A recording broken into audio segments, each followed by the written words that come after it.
अस्सलाम वालेकुम। उम्मीद करता हूँ आप सब ठीक होंगे, खैरियत से होंगे। अच्छा, हमारा सेशन एंड हो गया है and now we are moving on to the market updates इंशाल्लाह। सो मार्केट अपडेट की तरफ आते हैं। बिटकॉइन की अपडेट दूंगा आज मैं आप सबको। सबसे पहले बिटकॉइन का वन डे चार्ट ओपन कर लेते हैं। रिसेंटली हमने एक डिप देखी, इस दौरान मैं आप सबको अपडेट देता रहूँ शॉर्ट शॉर्ट, लेकिन थोड़ा सा डिटेल में बात करेंगे। टाइम कम है लेकिन डिटेल में देना चाहता हूँ, मतलब हायर टाइम फ्रेम पे। सो अगर हम देखते हैं, ये हटा देते हैं, हाँ। अगर हम देखते हैं वीकली टाइम फ्रेम से शुरू कर लेते हैं, ठीक है। तो पास डाटा में हमारे पास ये डाटा है कि हमने एक वीकली एफईजी फिल किया हुआ है और जिसके ऊपर मार्केट जो है कब से फ्लोट कर रही है। 70 days, even more than that हो गए। वीकली का टाइम फ्रेम है तो कंप्लीट डेज नहीं बता रहा। लेट्स से 70 डेज, ठीक है, जब से ये एफ बना था। फिर फाइनली हमारा ये एफ फिल हुआ, मार्केट केम डाउन। अब मार्केट इतनी नीचे नहीं आई थी, बिटकॉइन इतना नीचे नहीं आया था जितना नीचे ऑल्ट्स आ गए थे। क्यों? The reason behind that was BTC dominance के उसने पंप किया। और वो रीज़न, वो जो बीटीसी डोमिनेंस का चार्ट था, मैंने आप सबको ऑलरेडी बताया हुआ था, वार्न किया हुआ था कि भाई ये लेवल्स हैं मेरे, ठीक है। ये देखें 64, 68, इवन 71 यहाँ तक भी जा सकता है। लेकिन आई don't see it for now. मुझे ऐसा लगता है कि मार्केट जो है टेक्निकली, मतलब मैं लॉजिकल बात कर रहा हूँ, कि ये यहीं से रिजेक्ट कर जाएगी the way this this candle printed, ठीक है। तो इसकी वजह से मैं समझता हूँ कि I don't see any big dumps coming in the near future. मजीद मतलब नीचे आना, हाँ, कितना नीचे आ सकता है वो लेवल्स मैं आप सबको बता देता हूँ। रिटर्न फॉर्म में मैंने बता दिया था, लेकिन यूट्यूब ऑडियंस के लिए ज़रूरी है कि मैं इसको मज़ीद एक्सप्लेन कर दूँ। तो वन डे के टाइम फ्रेम पे आ जाते हैं माशाल्लाह से।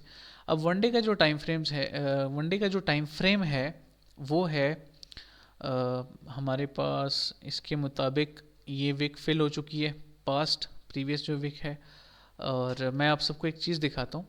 पास्ट डाटा में जब हमारे पास डंप आया था ना, ये वाला, ये देखें, तो इसमें भी यही हुआ था कि मार्केट ने पंप किया और अगेन उस विक को टेस्ट करने आई मार्केट। कितने परसेंट मतलब आई थी नीचे, चेक कर लेते हैं।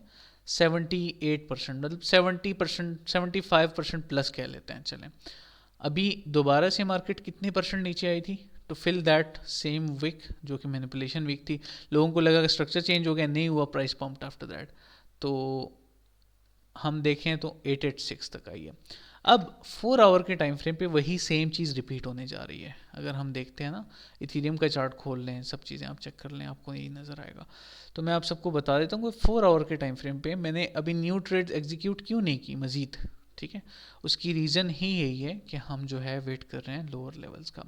मैं पर्सनली वेट कर रहा हूँ। तो मिनिमम जो लोअर लेवल है 4 आवर के टाइम फ्रेम के मुताबिक मेरा, क्योंकि ये एफ जो है वो एक्सपायर हो गया और अब उसका कोई इम्पैक्ट मुझे नज़र नहीं आ रहा। तो मिनिमम जो है 95,500, 488 छोड़ दें, 95,500 जहन में रखें, ठीक है, एहतियातन। और मैक्सिमम जो है वो 886 मींस 92। ये मैंने ऑलरेडी कल की अपडेट में बताया हुआ है, 95 एंड 92 का लेवल, वो रिटर्न फॉर्म में थी वो अपडेट। तो ये लेवल्स हैं जिसको मैं अभी करंटली देख रहा हूँ, ठीक है। And we have clear bat coming, ठीक है। मैं अगर इसको 1 आवर पे ले जाऊं तो आप बिल्कुल क्लियर इमेज में आपको दे सकता हूँ। ये देखिए प्रिंट हो रहा है, लिटरली हार्मोनिक प्रिंट हो रहा है हमारे पास। और ये इंटरनल डिमांड भी है छोटी सी, तो it's fine, yeah we can have this. तो ये आपके सामने है, ठीक है। और x a b b b b b, ये ठीक है, ऊपर वाली लेग ठीक है, एक्सेप्टेबल। क्योंकि अभी सी क्रॉस नहीं हुआ तो इट्स फाइन, हम इसी में कवर करेंगे। तो एक बुलिश बैट मोस्ट प्रॉब्ली बनने जा रहा है, जो कि सी लेग रिजेक्शन हो चुकी है। Lower low, lower high, equal low, equal high, lower low बनेगा। अब इसके बाद दोबारा से सीधा लो बनेगा। और ये जो है इस वीकेंड पे मुझे ऐसा लगता है कि बैट तक प्राइस आ जाएगी, प्राइसेस आ जाएंगी आहिस्ता आहिस्ता। फिर थोड़ा कंसोलिडेट करेंगी, फिर इंशाल्लाह फाइनली पंप आएगा। एंड लुक्स लाइक कि यहाँ पे मार्केट इन अ रेंज जो है वो $90,000 से लेके, ऐसा नहीं है कि विक नहीं आ सकती, विक्स आ सकती है 90 तक भी। 90 से लेके मतलब ये 12,000, 92 से 102 तक आप कह लें, $10,000 का जो गैप है इसमें मार्केट रेंज कर सकती है फॉर अ वीक और टू, ठीक है। ये चीज़ आप जहन में रखिएगा। तो बिटकॉइन के ऊपर मेरे थॉट्स ये हैं, प्लान आप करिएगा, ठीक है। अगर यहाँ से रिजेक्शन नहीं होती then that the final hope we have is this level. अगर ये भी ब्रेक होता है, प्रीवियस वीक स्वीप होने का खदशा होगा, और अगर प्रीवियस वीक के नीचे कैंडल क्लोजर हो जाता है तो फिर लोअर लो और फिर थोड़ा सा हालात ख़राब हो सकते हैं। लेकिन by looking at the market situations overall मुझे ऐसा नहीं लगता कि हालात ख़राब होंगे। मार्केट ने परफॉर्म भी तो करना है, साइकिल वाइज बुलिश ईयर है ये 2025, और इसको परफॉर्म करना चाहिए टेक्निकली एंड साइकोलॉजिकल डाटा को देखते हुए। So things are gonna be okay इंशाल्लाह। ठीक है, I hope it is also clear. अब जल्दी से इथीरियम और बाकी इंपॉर्टेंट पेयर्स को कवर कर लेते हैं, टाइम हमारे पास कम है। अच्छा जी, तो इथीरियम जो है ऑलरेडी मैं समझता हूँ कि एक रेंज में है। ठीक है, लोग कह रहे हैं कि ये एम एस बी हुआ है इंटरनली सॉरी। अगर इसको हम जूम इन करें तो ठीक है, वन डे के टाइम फ्रेम पे अगर हम देखते हैं ना तो ये एम एस बी ही है, क्योंकि इसके अंदर स्ट्रक्चर है इंटरनल। लेकिन छोटे छोटे higher highs and higher lows हैं, तो वो डिनाई नहीं कर सकते, तो एम एस बी ही है ये मोस्ट प्रॉब्ली। ठीक है, लेकिन अगर हम जूम आउट करते हैं तो वो थोड़ा सा इंटरनली हमें नज़र आ जाता है। एक्सटर्नल स्ट्रक्चर फिर हमें थोड़ा सा चॉपी नज़र आता है, क्योंकि अगर हायर लो देखें तो हायर हाई बना नहीं, हायर हाई नहीं बना तो एमएसबी कैसे हुआ। तो वो एक रेंज है, to be very honest range में मार्केट चल रही है जूम आउट चार्ट पे, और रेंज लो स्वीप हो चुका है तो रेंज हाई तक ही जाना चाहिए। तो इथीरियम भी मैक्स अगर आ जाता है ना तो अपने इसका एक की लेवल ढूंढते हैं। हाँ ये रहा, 2400 तक मैक्स अगर आ जाता है तो अभी के लिए आना चाहिए।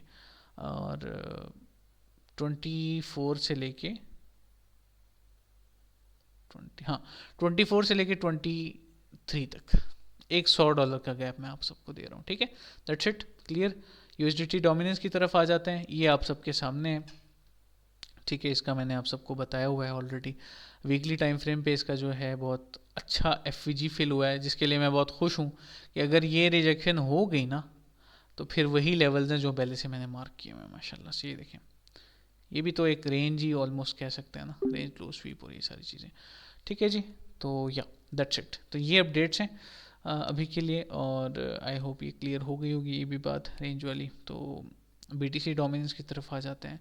वो मैंने आपको शुरू में बता दिया कि अगर यहाँ से रिजेक्शन हो जाती है तो definitely there is gonna be all season.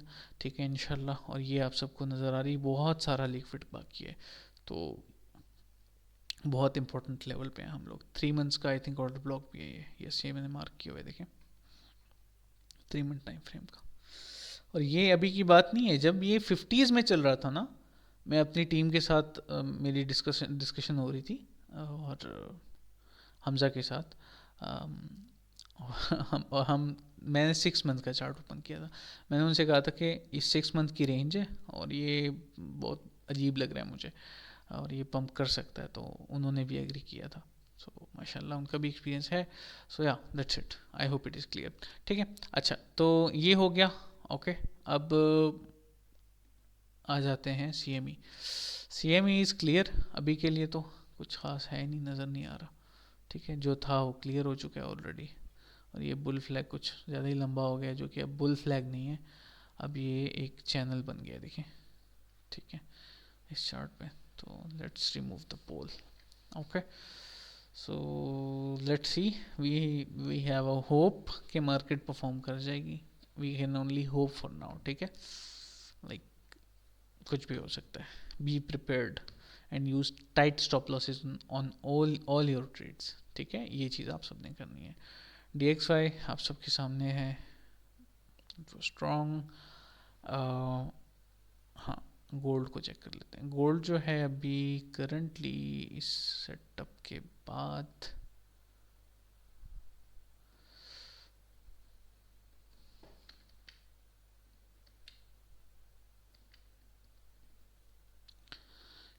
ये आ जाते हैं इस पे 4 आवर्स।